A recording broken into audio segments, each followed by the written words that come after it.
Tengok ni, sahabat-sahabat, betapa sukarnya kami nak mengeluarkan hasil pisang, hasil pertanian.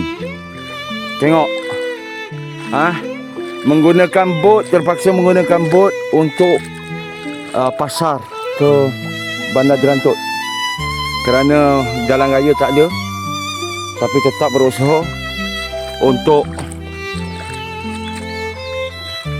mengeluarkan hasil pertanian ni daripada Kampung Gusai. Teruk sahabat-sahabat, jalan raya tak ada ni. Sebab tu kita orang nak sangat jalan raya tu. Inilah betapa susahnya kami untuk mengeluarkan hasil pertanian ni, hasil pisang. Terpaksa menggunakan bot. Tengok sendiri sahabat-sahabat, kerana jalan raya tak ada.